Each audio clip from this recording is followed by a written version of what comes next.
Okay, hello everyone, and thank you for joining this webinar. My name is Markéta Křenková, and I'm an AI engineer at DataSentics.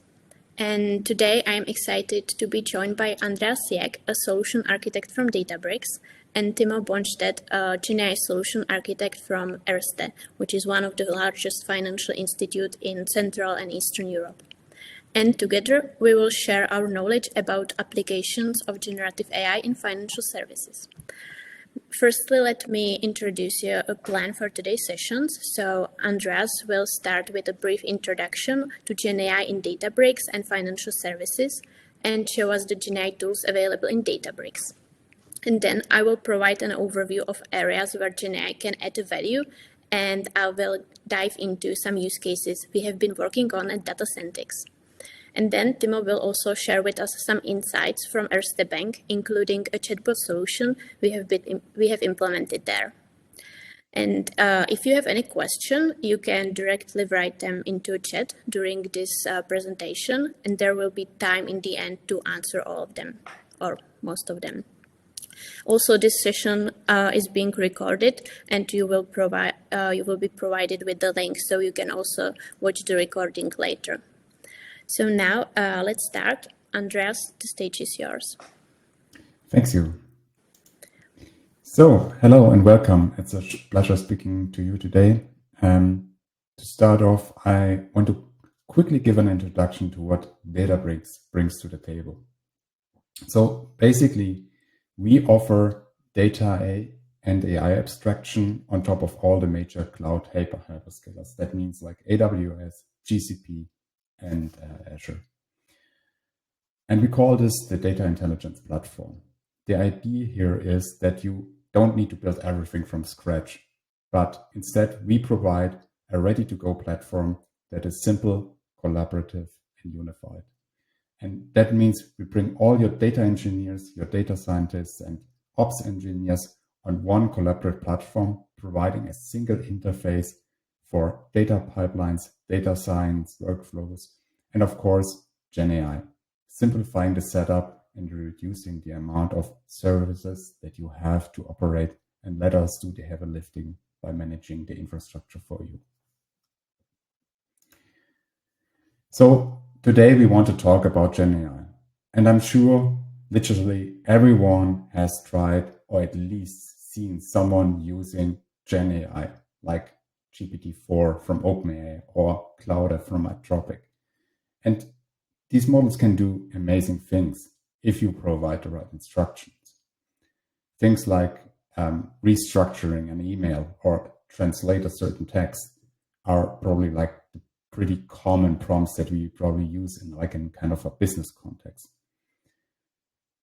But when it really comes specifically to GenAI for businesses, we have a very different situation here, because we not only want to rely on a general intelligence and the general knowledge a GenAI model has learned during its training, but instead we want to be able to answer questions about, for example, our products, internal documentation, processes, and other things that are not publicly known or just very recent in nature, like our sales numbers of this week.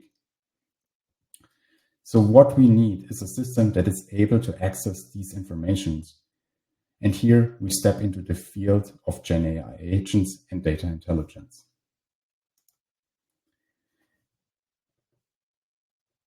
The advantage of such, I call it data intelligence or agents. Agents here really just means we combine the capabilities of GenAI with your domain-specific data, for example, through a vector database that is supplementing your internal documentation. And what we see in the field with customers who implemented these kind of data intelligence processes or agents is a much improved accuracy on like the typical queries you have. And these are like business related, specific to your business, right? And to build these data agents on Databricks, we offer a very wide variety of inbuilt capabilities, and going in each capability would definitely take way too long. So I just want to stick to a couple of examples here. For example, one powerful feature of the Databricks platform is that we can integrate with literally all the major GenAI providers, like OpenAI, like Anthropic, and there are many, many more that we can integrate as external model endpoints. So you can use the latest and greatest models in combination with your data. And the data lives inside the Databricks platform. And here we have different capabilities. For example, we offer our own vector database, so everything integrated under the same governance, and you can build functions, agents quickly in combination with your favorite LLM here. There are other capabilities like online stores, for example. I just talked about, okay, what are our sales revenue right now this week, right? Very recent information. We can also supplement here actually in near real time. But also we have other capabilities, especially tailored for evaluating and monitoring these agents if they're in production and you want to evaluate, okay, how good are our systems?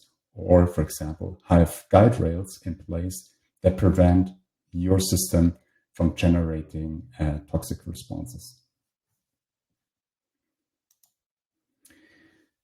To sum things up, agents allow you to build GenAI applications that can reason over your data and thus provide much better responses to your specific queries. And with this concept, you can, again, build powerful, tailored solutions. And here I have an example of a Databricks customer called FactSet. And what they implemented is actually a so-called multi-agent system, or sometimes called compound system. So it's a combination of different agents, and each agent has a specific capability. For example, retrieving documentation from Confluence and answering questions based on Confluence documentation, or it could be looking up the sales numbers. And by combining these into like a powerful system, compound system, you enable your, for example, your internal clients or your customers to ask very advanced and very analytical questions that would be otherwise very hard and difficult to answer. So that is what I wanted to show today. And now I will hand over to the colleagues of DataSentics. Thank you, Andreas, for nice insights. And now, before we dive into the use cases, let me firstly briefly introduce also the DataSentics.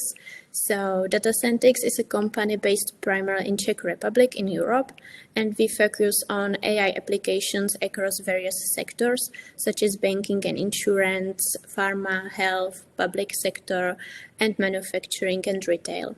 And with over 200 experts in data and AI, we implement or consult many interesting projects. And now, let's dive into the use cases where generative AI can have impact in financial services. So these use cases focus on processing unstructured text data using large language models. But note that the GenAI is a much broader area.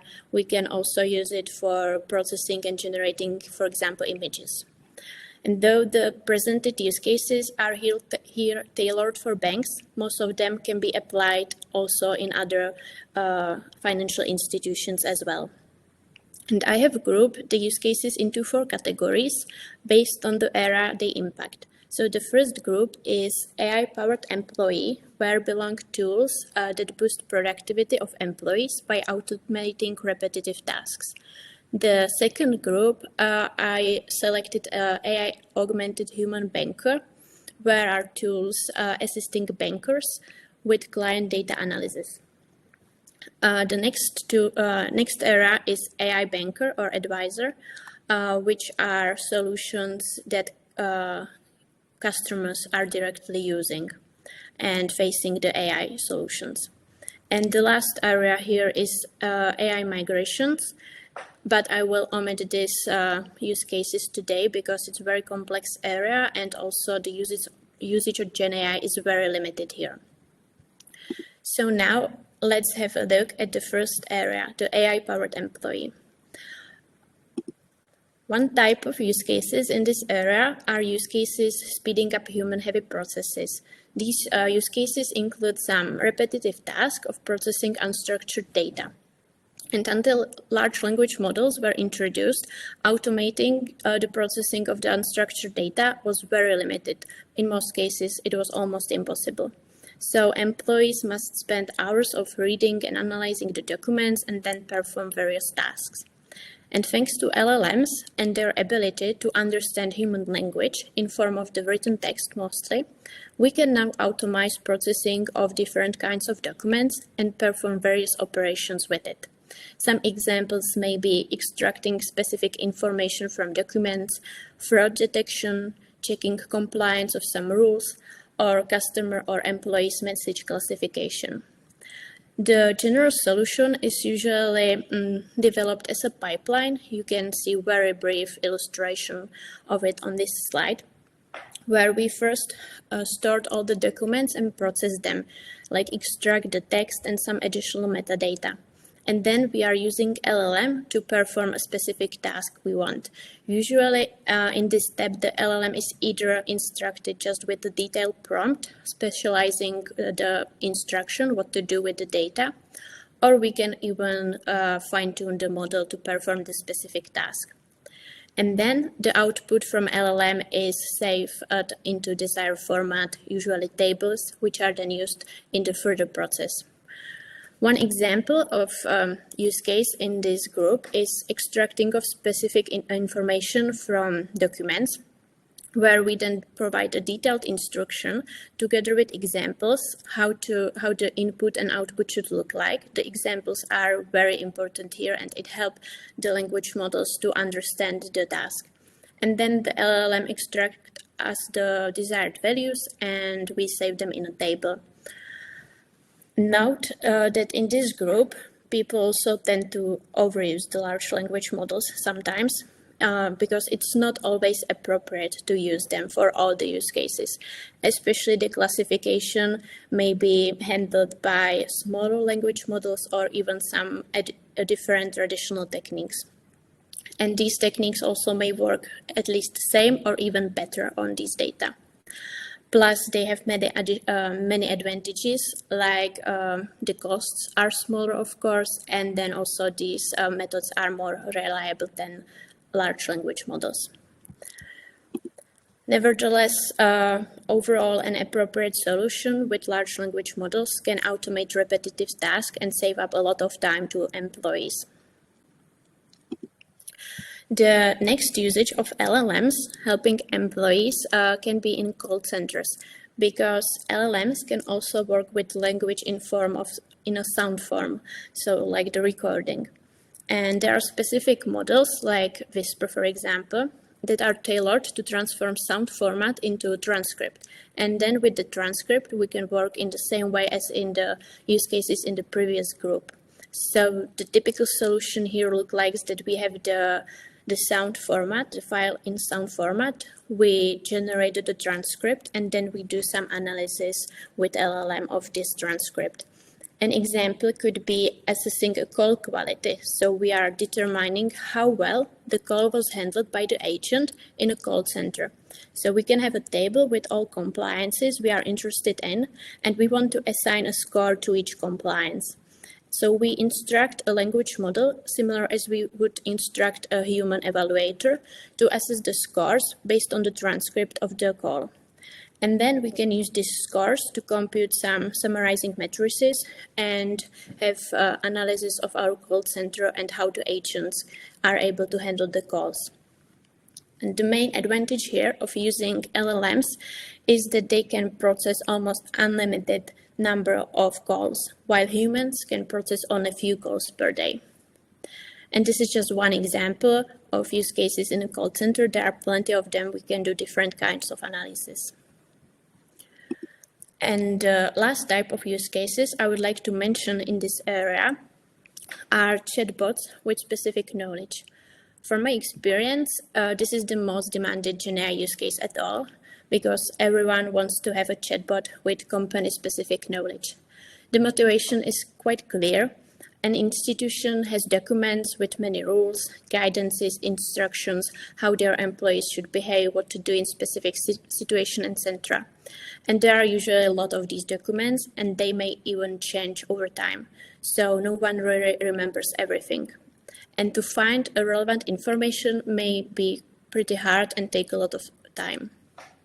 So the idea here is to have a chatbot that can answer your questions. But how to do that? Because raw LLMs have limited knowledge. They know only the data they were trained on. So one possibility could be to train the language model on your own company data, but this is usually not feasible.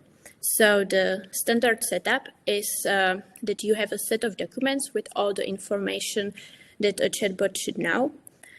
These documents may be in several formats like PDF documents, Word documents, even PowerPoint presentation, and others. And then we process and save these documents in a vector database. This is the database is designed to perform an efficient search for relevant information. And then we have a chatbot powered by large language model that uses the found information from the database as a context to generate the answer. So we have the chatbot who has like the knowledge of our company's data. And then this chatbot can find the answer to users' question quickly, and it can also formulate it in a specific way, so it's more useful for the user. For example, it can summarize a complex answer, or it can even translate it to a different language. And the biggest challenge here, in order to have accurate answers, is to find the correct information and guide the LLM to correctly interpret it. And this is really the key part which we need to focus on these use cases. And there are many techniques you can incorporate in order to have better performance. I will mention only like two of them. The first one, very important, is the data preparation and to have clean data. Because if you have nice, clean data, you can accept better results. And then the next technique you can incorporate is the multi-agent setup, where you don't have just one LLM that performs everything. You can have multiple LLMs like agents, and each is specialized in one task. So for example, one agent can rewrite the human query in a way so you can easily find the relevant context in your database. Then the second agent will generate the answer based on this context, and then you will have another agent who checks everything like the question, the answer, the relevant context, and evaluate if it's fine, and if not, it will initiate the whole process again in order to obtain better results. And one such a chatbot is already helping employees in Erste Bank in Austria, and Timo is here today to share with us more details about it. So we can start. Hello, thanks, Marketa. Imagine you are Paula, 70 years old, and you need a loan for an exchange semester, right? This is a question which is very often, very commonly asked, or a very similar question to that. And usually this is something we can't answer right away. If you assume we are George, right, and we are a customer advisor, and we would like to help Paula, this is something we don't know. We, as a customer advisor or as a bank, have to write something down in order to answer such questions, because we are in a highly regulated environment as a financial institute. And that means actually that the customer advisor has to go to some information base or information knowledge management, whatever. In our case, it's SharePoint, and has to look up the answer. In our case, it's as said, a SharePoint where we have all those policies stored. We had a very long project which standardized all the policies, all the documents regarding such requests, and it basically handles all the communication with our clients. And there you have some specific answers prepared, or some guardrails, or like some hints on how to answer such questions. However, if you get it, that means you have to go to SharePoint, use the search button, and have to search for the results. As you might imagine, such a keyword search is really hard to use, right? You cannot really search for the answer. You have to search for keywords, then you get a few results. I just put a loan here as an example, and you saw we had like 11 results. And then the customer advisor had to go through all those different policies in case he doesn't know them before, right? But even if he knows, maybe they have changed. He has still to go through them actually. And we thought this is the perfect idea, right? Let's build a chatbot that tips the customer advisor and answers the bank policies or the questions related to those bank policies. And on top of that, at the same time, basically, we had a situation. We had like thousands of different of those use cases already running. And all of them were just in a POC phase. And really the problem here was that like we would like to build one solution which like fits to all of them, and we would like to be able to craft something which is reusable. And yeah, what should I say? We built such a chatbot. This is like the first interface, right? It looks like a typical chat. You have a small disclaimer here because there are some legal things you have to consider if you work with this chatbot, and then you can type in your question. And what you will get as an answer is a text which references those this documents on the SharePoint which we have seen before. And there it states in German that it found a passage where it fits, and it's a bit written as an academic style. You have the references directly. And you can then directly jump to the references, and you will see highlighted the parts where you're referencing to.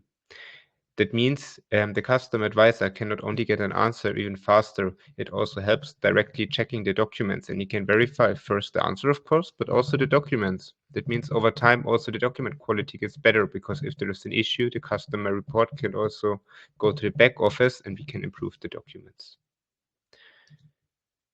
As said before, we would like to build something reusable. We did that with Databricks and used their internal vector database to do the embedding search.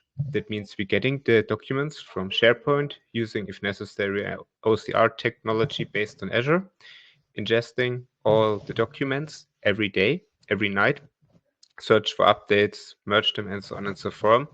And then we have at the same time a service running in the backend where we fetch the queries of the user coming in from the front end and like retrieving the relevant context, parsing it everything to the large language model and get an answer. And this approach was pretty successful. At the moment, we have around 3,000 active users just for one use case, but we have also running 3 use cases in parallel in production with the same schema and the same idea. In the end, just the knowledge base changes and we have to write a custom chunker, but the rest stays more or less the same. In that use case, we have 800 documents processed and we have an accuracy of 88%. You might ask how we came up to that accuracy. Usually we ask the internal customers and the business experts here to craft the training set. So that means we get basically the documents and we get some questions from them, what the user might ask, or what's a basically FAQ, if you want to have it like that. And we also ask for the right answer. And then we use another large language model to like check if the answer is correct. And then we convert it into some numbers and so to say we get the accuracy. We can also ask the users directly to evaluate the questions to have not the situation that we have still the wrong evaluation from another large language model. So we're doing both. And the same architecture on a higher level, because in the future we do not just expect RAG use cases, as Maketa has already outlined. We see many things, and like with this combination of a container and Databricks, where we manage the data, and Databricks can do the data engineering and have a light container somewhere for doing the API call management, we are really able to have something where we have a governance layer. That means we know where and which model is exposed. Basically, we are serving all the large language model endpoints also in Databricks. And at the same time, your data is safe and governed. It means you can check who has used what kind of data to which time, actually. And we are building those RAG use cases with it, but also like any data science use case you can imagine, which uses also a pre-built large language model. And some users don't want to use our architecture. That's also fine, because we're a big enterprise actually with many internal customers and many data science teams. But what we do and what we have centralized is to provide them the endpoints to the large language models as well. That has the charm. If you like fine-tune such a model, then we would also be able to spread it across the enterprise, and everyone can governed reuse it. Good, that's it. Thanks. Yeah, thank you for your sharing your experience. And now I will continue with the overview of the use cases in different areas. So now we will have a look at this AI-Augmented Human Banker. So imagine a situation where a banker is trying to provide personalized advices to clients, but may be overwhelmed by all the data or even doesn't have enough time to study them in order to do the personalized advice. So the solution may be building a platform where all clients' data are stored at one place, like all the transactions, calls, chats, and contracts and additional data. And then on this platform, we can have the usual techniques that are used to process the standard data, like the transactions, and create some statistics, some predictions, maybe insights of the client's data, as well as we can incorporate an LLM solution that can process the calls and chats, as was described in the previous use cases. Moreover, the LLM can be also used to do some reasoning about all of the data at once. And then this data or like these insights are fed into the institution system for customer data. Or even, like for a better experience of the banker, a chatbot can be built on top of this data. So a banker can use a chatbot to search quickly through the customer's data and ask it to do some analysis, which then saves a lot of time to the banker. And the important thing here is to know that whenever we are using the LLM in the chatbot, we should also provide links to the original data or to the insights and how they were computed. So the banker then can quickly check if the results are correct or not, and based on that, do the advice. So this solution helps banker to summarize the client's data. It allows them to chat with the client's transaction history, etc. And the last area of use cases I would like to talk about is this AI banker. Here are like use cases where a client is directly interacting with the GenAI solution, and that's the most tricky area. The use cases here can be similar to the AI-Augmented Human Banker use cases, but here client chats with its own data or ask about some product information. For example, I could ask this AI advisor in my bank application if I pay my energy bill this month, or if I have met all the conditions for a premium account maybe. Or I could ask a question about the product details, like what are all conditions for a credit card, for example. Or maybe I could be even interested in some personalized investment advices. And nowadays, like we have all tools to do this all. Like we are doing this in the other areas, but the situation in this area is much behind the situation of the other areas. And why? It's because that we shouldn't completely trust the outputs from applications run by LLMs, because the solutions are not here in the stage that we could be 100% sure that the output will be every time correct. I assume that all of you have an experience with some kind of hallucination or similar wrong behavior. There are techniques to decrease the number of occurrences of the hallucination. For example, this knowledge database for the chatbot, but it's hard to prevent it completely. And if the application is using an employee, like in the previous cases, he or she can check the correctness of the output and make a decision how to proceed. But the client cannot do that. So nowadays, the GenAI solution available to clients are very limited and can help only with very basic tasks. Usually answer very simple questions and only there where the wrong answer doesn't cause any problems.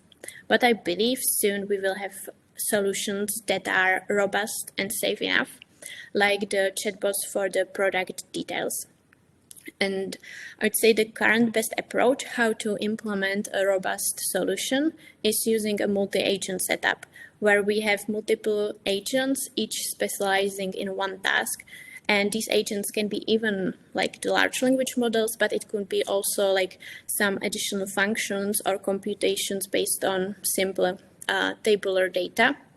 And then this whole app needs to be orchestrated by one large language model agent. I like to call it LLM overseer, which understands the customer request and decide which action to do. And that was the overview of most typical use cases where GenAI can be utilized. And in the end, I would also like to highlight the most important things you should remember if you want to achieve production-ready solutions. So we collected all these observations during our practice. So first, you should have in mind that building a GenAI solution is not only about the GenAI. Usually the GenAI part, like using an LLM agent to perform a specific task, is also quite easy to be implemented in many cases, at least at the POC level. But it covers only like 10% or maybe even less of the like whole production solution. The rest, 90%, is about data governance, processing, dealing with all security requirements, and robustness. So I would like to mention here a list of 3 things which you shouldn't forget if you want to have a successful GenAI use cases. So the first thing is to have a good data quality and availability. This is a key thing also in many other domains, not only the GenAI. It's crucial to have data of good quality, because if you don't have quality data, you cannot accept good results. Moreover, the data accessibility and governance are important. Like having all the data at one place, ideally same one as you further work with them, helps with smoothing the whole process. So I really recommend to have a platform that offers you everything you need, from the data storage and management to implementing and serving complex models. Like an example of one platform that offers you everything is Databricks, as Andreas introduced us today. The next thing is results credibility and verifiability. Since evaluating outputs of LLM is usually very tricky, because there are either no ground-truth data or there are many options for how the results can look like, then it's important to focus on monitor all actions for analysis and detecting unexpected behavior, and also to provide resources like information that was used as a context for LLM that produced the output. With this feature, I mean the providing of the resources, users then can easily verify whether the output is correct and decide about the next steps. You may notice that all the solutions I presented here and also what Timo presented are all designed in a way that they consider a human in the loop, because LLM cannot be trusted in critical applications, so we still need to leave the decisions to people to like verify the output. And last but not least, it's important to focus on user experience. The solutions should be designed with a focus on users' requirements, so it really helps them and saves some work, and so then use it. And I could speak much longer about this topic, but our time here is limited. And I also suppose it was quite a lot of information for one webinar, so I will end it here. Here, if you want, are my contact information, so you can anytime write me on email or via the LinkedIn profile. And I would like to here thank you for your attention. And now, few organizational things before we move to answering all the questions in chat. So there is also a poll option here. And there are prepared some polls for you with questions. And I would like to ask you if you could have a look at them and select an option which works for you. And now I can have a look at the questions and see if there are some questions which we haven't answered during the chat, during the presentation yet. So like regarding the sharing the slides and this recording. So we will share everything with you afterwards. Then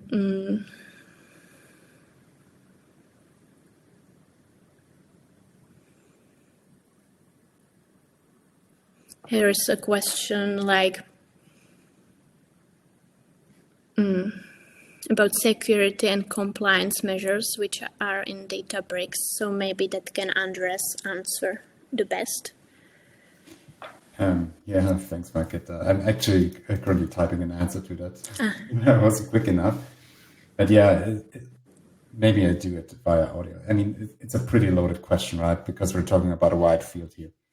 So first off, like when you look at it like from a high level security requirements, so the Databricks setup, the way our platform is set up, it complies to actually very strict requirements like the US HIPAA, which is basically having like medical records, which is one of the strongest actually requirements when it comes to security and data protection. But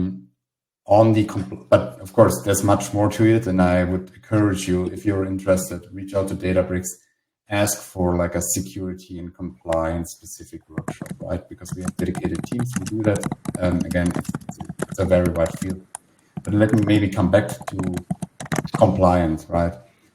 What is really a differentiator, and I see it like on our offering, is that Databricks, we are probably the first ones who not just made like full governance for data possible, but basically doing it end to end, meaning like including your, for example, machine learning training, AI. If we run like an AI application, right, we have this kind of full traceability, reproducibility. So when we think, for example, about the AI Act, and there's like this regulatory requirement saying like, hey, here, like 2 weeks ago, we generated a response. Can you tell us like how this was generated? How was the input?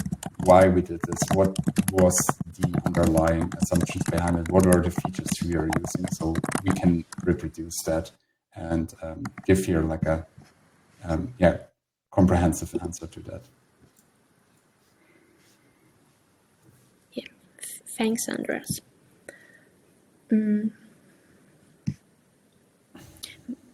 Maybe I would like to also comment there was a question regarding versioning of the documents regarding these chatbots and with specific knowledge. So Andreas wrote an answer in the chat, but I would like to say our experience, how we deal with the Erste, and that's that we have pipelines in Databricks workflows implemented that are regularly fetching the data from the original source and checking for the updates, and then updating the whole like database and the vector search. So the chatbot has only up-to-date information. Okay. Then maybe also about the question, basically regarding the GDPR, we are serving the Databricks on Azure and also the large language models which we're using. And basically, we take care that all the LLMs we're using are spawned in an appropriate region, which is mostly EU West, basically. That means it has the drawback that we cannot use all latest models, and sometimes, especially at the beginning of the hype, we had problems with the quota, but for now, that's not longer the case. So everything works quite smoothly, and with that, we are GDPR compliant. And yeah, since we are anyway a high regulated environment, we have also a lot of internal security process and governance processes basically in place to ensure we are GDPR conform and so on and so forth.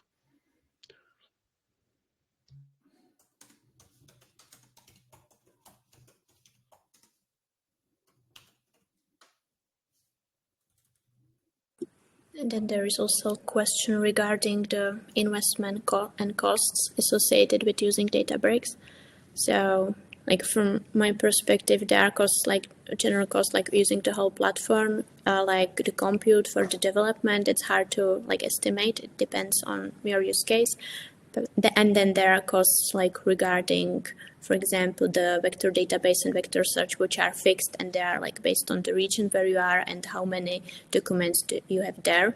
like I don't remember the exact numbers here.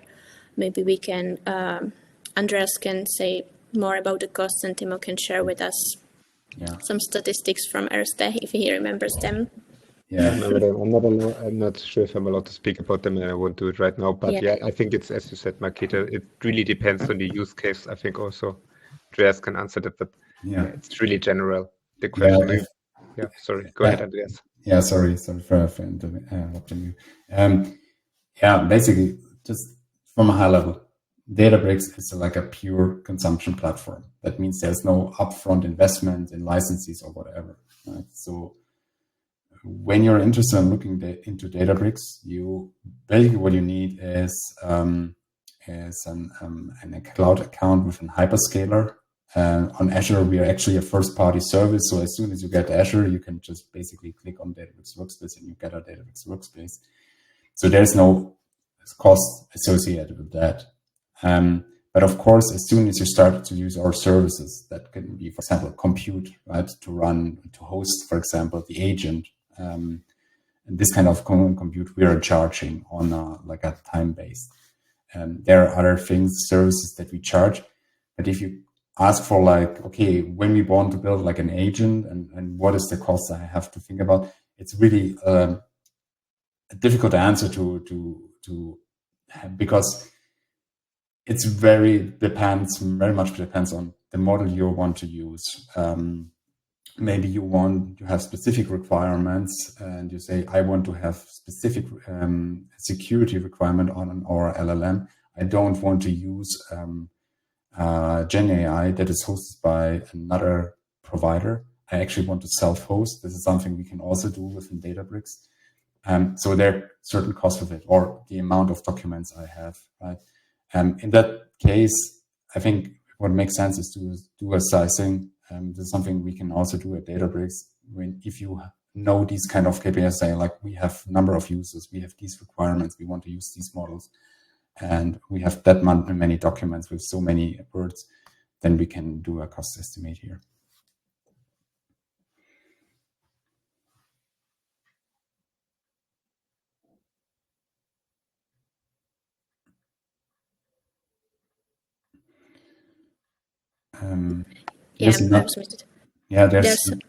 Sorry, Market, please go ahead. Yeah, I just want to say there are some questions regarding the North America region and secure compliances and Databricks success stories. So I know, we as a DataSentics are focusing mostly on European customers. We don't have any, or I'm not aware of any American customers here. Maybe Andreas, if you have an overview of that, you can comment that.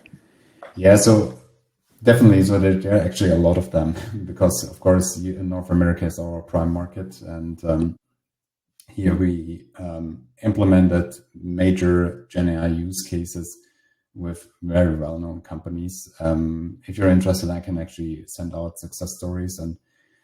And what is also a good source is Data and AI World Tour, because we regularly speak about these success stories also there. And I think we actually have an overview if you're specifically interested. But I would say, in general, the way everything is heading right now is really that customers are trying to get into GenAI and especially data intelligence. They built their first RAG applications and now also slowly start to expose these kind of applications towards the end customers. So we have these capabilities, for example, to have guide rails in place and so on. And this is, I think, currently a hot topic that is also very valid in North America. Okay, thanks. Then there's also a question regarding that if client already has OpenAI model available in their system, can these use cases be augmented off top of them? Actually, most of the use cases are usually built on top of OpenAI models because they are usually the state of the art and easy to make it running. And so most of the use cases are built on OpenAI models. So definitely yes. And Databricks has option how to connect your instance, so you can use them through Databricks.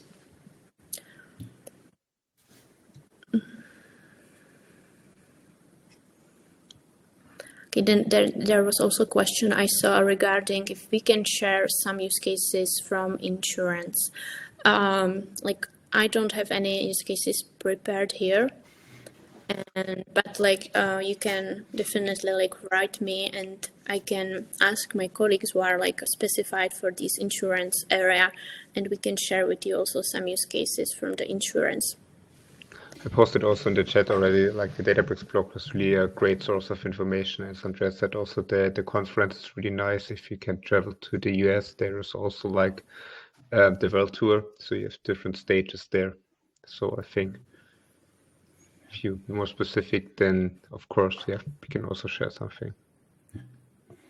Yeah, also double down on this one. Actually, I had a very interesting insurance use case here in the DACH region. With, actually, we can talk about it. It was also presented at one of the Databricks AI World Tour here in Munich, and I think also in Switzerland, Allianz Direct, for example. And they're like a B2C business, and their main challenge was they have like huge call centers. These call center agents have to be trained to a really high level because they need to be aware of all these kind of contract details because of, for example, travel cancellation, insurance, car insurance, and so on. And they get these kind of very specific questions. I am covered if I'm signing the contract and I will fly to my vacation in so many, whatever days, for 6 days.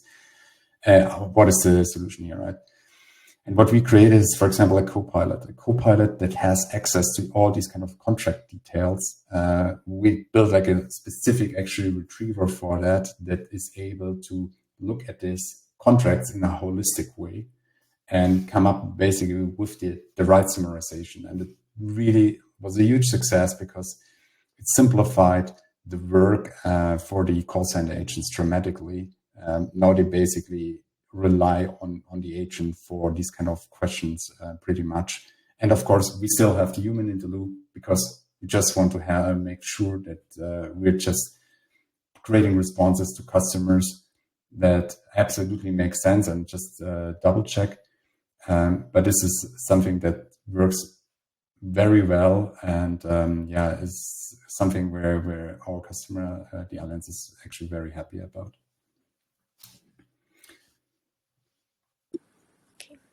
Yeah, just like note that if you have any also further questions or we are not able to answer all of them here, you can reach us like directly through our emails or the contact information that you should have, and we will be happy to answer everything.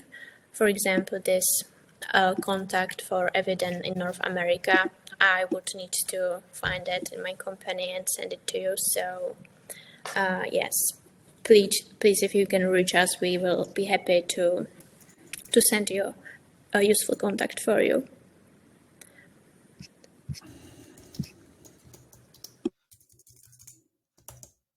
Also, one question I see here, which we haven't answered, is this: how Databricks integrate with existing data infrastructure and tools? So, Andreas, would you like to comment that? Yeah, sure. So,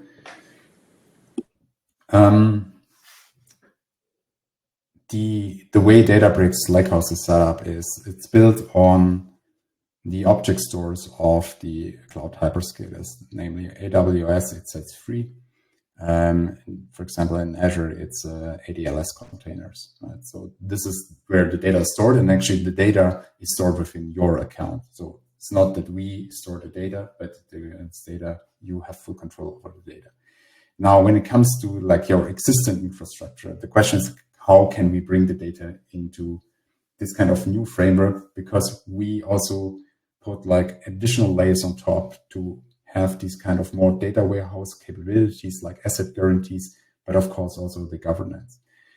And there are different ways you can handle like a legacy infrastructure. We have connectors, for example, from on-prem integration data warehouses. We have query federation that we can integrate. For example, if you have on-prem databases, we can actually integrate them directly into our ecosystem by providing credentials, and then you have basically one endpoint that you can then use to pull data from these legacy databases.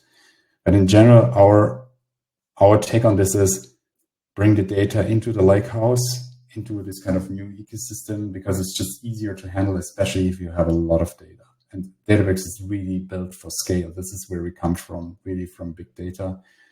And usually it's just more efficient to do it that way and leverage recent technologies here. Parallelization side, efficient data access, optimizations about the data, like file sizes, etc., etc.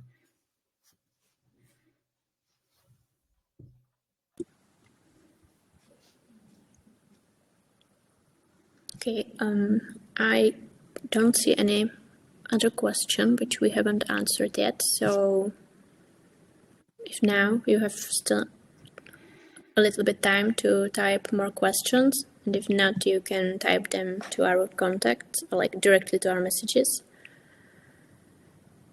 And yeah, so I would like to thank you again for your attention and great questions. I hope it was useful for you, and I will be happy to get in touch with you in future also and discuss this topic in more details.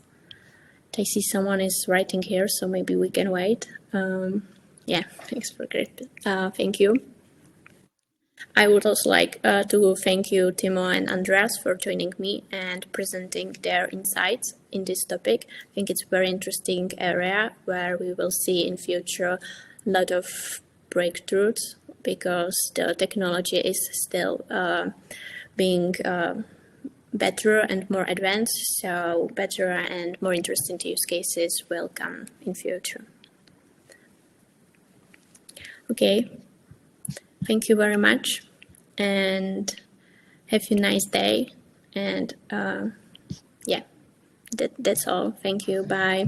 Bye-bye.